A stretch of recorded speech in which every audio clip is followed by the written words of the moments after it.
welcome back to the PC Gamer Weekender live stream. I'm here with John and Gareth to talk about the DRG Initiative, but before we get started, we have a trailer to watch.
DRG Initiative. It's a third-person cooperative team shooter set in a game show in the future. What on earth inspired that setting? So basically, we took a lot of our cues and inspiration from the Hunger Games, or if you remember a movie called Running Man. It's not a Schwarzenegger movie. We loved that sort of whole dystopian sort of future, the vibe that had. We're really attracted to that, so we came up with our own lore and our own sort of backstory to this, and what a darker, even more dystopian, twisted future of this game show would look like, and that's what we see ahead of ourselves in the DRG. Within there, basically what we have is two factions, the Knights versus the Wastelanders. I don't know if you want to put up some imagery. I'll just take you through some concept art that we came up with. Yeah. There they Here are. we go. So basically, when we're coming up with this lore, Jamie, another one of our Slingshot Cartel, and myself, we like to sketch stuff out and then come up with the storylines and the lore behind everything. It just helps the whole process. What this is some of the imagery that we came up with. We wanted our Wastelanders basically come from the South American tribes in the far-flung future, and we're kind of obsessed about what would happen to humans in an apocalyptic future. Good things, right? Yeah, but yeah, Good always good things, always good things. But it gives us some really good sort of creative hooks to jump onto whilst we're concepting and coming up with this stuff. So what we did is sort of look into the cultures of the time, and this particular faction, they take all their cues from old Amazonian, ancient Mayan temples and their tribalistic belief systems. They adore gold, so they adorn themselves in the gold. The Sister Knights, however, is a totally different region on the planet Earth, our future Earth. And they're from the Northern European zone. This team is an all-woman team, so they're all from a penal colony, where basically they're very utilitarian, I can't even say the word. Thank you very much. Military backgrounds, so they're very stoic, and they bring one of their own, which is called the Penitent, which is one of the prisoners, with them, almost like a sacrificial lamb, into this DRG arena. The world itself, the arena that we have, again, if we want to bring up some more imagery, just show you some more concept work. Actually, let's talk about these guys. So these guys are the Addicted. The idea behind this came from the old gladiatorial Roman days, where they would bring in lions to sort of spice up the fights and see a bit more bloodlust. The Addicted are our future version of the lions. In our lore, we have a synthetic drug that's kind of gone rampant throughout the planet, and it boils humans down to their primal sort of their being. I know it's brutal, it's rough. You can't see, but I'm making a face right now on the stream. It gets worse, it gets worse. So these poor tortured souls, they get jacked up in this drug, this synthetic drug. The game show chops parts of their body off and replaces it with weapons, and then they get unleashed into the battle arena. Like I say, this is the AI content of our game, so it throws in a lovely layer to the gameplay, because it's not just you versus the other faction, it's you versus the AI within the game. So the DRG, the arena itself, it comes from, again, this apocalyptic dark future. It's a destroyed city. The glaciers, it's thousands of years later, so the glaciers have taken over this city, and what it is an ice tomb showing the full story of an apocalyptic event embedded within the ice. We thought that was a really unique sort of environment to put our arena in. And that's pretty much the dark and twisted future that we've come up with. You're going to have nightmares tonight, going to be honest with you, but that's absolutely fine. So what's interesting about it is that it's third person rather than first person, which is quite different for a cooperative shooter. So what was the thinking behind that?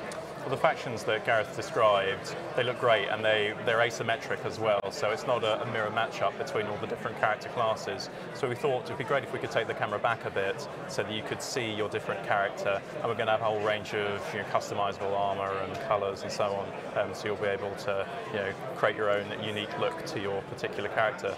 Also, we wanted to have a slightly slower tactical pace to the game. So rather than the very, very quick style of gameplay that you get with a first-person shooter, things are slightly slower. You've got to take your time a little bit more, look around, make sure that the addicted aren't creeping up behind you, and that was the decision to go third person. Yeah. So you can show yourself off a little bit and not be startled into maybe having an accident when you see an addicted right behind you, which is definitely a good thing. Exactly that. Yeah. So you're in early access now, so what does Yes. the future look like for the DRG Initiative? Yeah, so we've been working on the game for approximately a year. We're a pretty small indie team, so we're pretty happy with how far we've come in this time. We've just put it on to Steam Early Access a few weeks ago, and actually this weekend we have the game available to play for free on Steam, so you can go on and get stuck in and check it out after you've seen it here at the show. We're going to be in early access for a while. At the moment, we have two factions in the game, the Wastelanders and the Knights that we've described. And if you buy the game in early access, that's the only way that you're going to be able to play those two factions. And the plan is, as we go through the game towards general release, we'll add in more factions and more maps, expand on the lore of the world, introduce new weapon types, characters, customizable systems, and so on. And then we'll look to go into true general release in a year or so. Sweet, amazing. So obviously the game show thing is a bit hard to ignore in the game.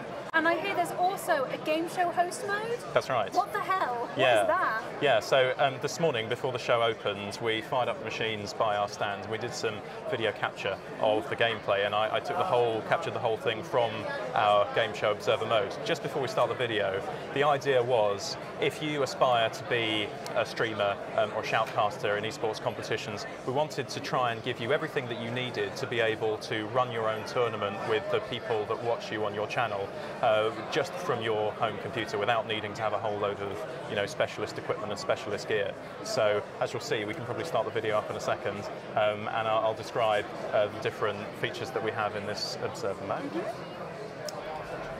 Oh, here it comes. There it is. Here it comes. So we're going to start, and I believe I'm following the Knights as the Knights spawn from their spawn point and run through, and I'm going to choose. Better wait till it gets going. Oh, that's not right at all. Scroll down, have we? Well, the idea is that, of course, that you can be all devious as a game show host, I imagine. That's right. So I'll give the rough gist. We have control. Here we go. This is it. Here we go. So we're running out, and you'll see my little mouse cursor down on the bottom right-hand corner there. I'm choosing different player cameras. So you have a team of 3 Knights. They're working together, and as I'm clicking on these different cameras, I'm able to jump backwards and forwards to see the game from the perspective of these different players. And as I say, this is, if you can imagine, I've got the game running, I've got OBS running, I've got my Twitch chat running in the corner, and I'm able to pick these different camera feeds as we go. I've now jumped over and I've clicked on the camera feeds of the Wastelanders, so we're seeing the team on the other side. And in the early part of the match, they're loading up on ammo, so that's ammo crate there, and they're getting ready to battle each other in the middle. You can see they're encountering some of our addicted here, and they're taking them out to make sure the addicted numbers don't get too much. Now I'm able to jump and cycle through our different drone cameras. So we've got 12 different drone cameras, and these are the TV camera eyes in the sky. And you're able to kind of cycle through those cameras and see where the action is happening on the stream. And then, in a minute, yes, I press the space bar and I start to take control of the camera, and I can now fly the camera mount around the map and frame the action as it unfolds. And you're going to see in just a second here that the blue team are about to encounter the red team who are over on the other side of the map. Now I can choose how I want to frame this action. I can have a wide camera angle like this, where I'm fairly widescreen and I can see what's going on. and then in a minute, I'm going to jump and I'm going to go to the player cameras of the red team in just a second. So again, you can choose what camera angle you want in order to mix it up and make it as exciting as you can. I believe this is when I was playing, and I get slaughtered right now. I think this is probably Gareth just about to get annihilated. So it sounds like you can get really up close and personal. That's right, with yeah. the game show. Or you can stay nice and far off and distance yourself from all the death that is now on screen. It's just been wiped out, yeah. So, oh, here he goes. He's just about to close the other team down, and they got taken out too. Now, in a second, it's going to jump to the next thing that you can do as the broadcaster, which is to play around with. Oh, actually, we're about to see these guys take out some of the addicted. So again, in the game, your main target is to eliminate the enemy team. However, the addicted spawn all over the map and they chase you down to kill you off. So you've got to keep your wits about you. And if you let the addicted numbers grow, then you'll get surrounded, and that's going to be the end of you. Not ideal, really. No. Not what anyone wants. So there are adaptive game directives controlled by the Games Master, I believe? That's right. Yep. So what kind of things can happen? Well, I'm going to be able to show some of that in a second, Perfect. but I just want to show here MetaStream. So MetaStream is, we've built in, again, with the idea that you have all the tools you need to do your own home broadcast, we have all these different player statistics. So you can see the different names of the players, you can see how many kills they have, how many headshots, what their percentage accuracy and so forth is, and you can bring these stats up on screen anytime when you're broadcasting. Yes, in terms of interactive environment, I think we may have not had that included. However, you're able to open the sewers. So when you start the game, a few different areas of the map are closed off, and the broadcaster is able to bring up the control, and they can open and close the sewers. They can blow up this midsection of the map that's got lots of loot in it. They can lower some sniper bridges, which means that you can get up to these high areas and have a vantage point to snipe down on the opponent. And these really are just a flavour of what we plan to do in the future. We want to add a lot more of this stuff. Absolutely. I mean, we when we were thinking about this, we think about it like a games master, like a board games master. So it's quite a skill to become a broadcaster and to be able to utilise the tool sets that we're giving people to sort of gain the entertainment and keep the entertainment of the game flowing and make sure that these events can be triggered at precise moments you want them to. But you can see where we're probably going to go with this, and it's a fine act, sort of balancing the game design with the broadcaster in mind, because you don't want to give the broadcaster godlike powers, because then that just knocks everything out of scale entirely. So it's to maintain some sort of distance, but to be able to shape the game and keep it entertaining. At the end here, I don't know if you want to talk about the end zone. We can talk about the end zone, yeah. So we can see our sort of laser net that we have going on here, and this is a map constrictor. So think of it like PUBG or Fortnite. It's what we need to do to sort of bring the game to a close. In early game testing, what we did was people came out all guns blazing in the first round. It was brilliant. Then there was revenge deaths in the second round, which was brilliant.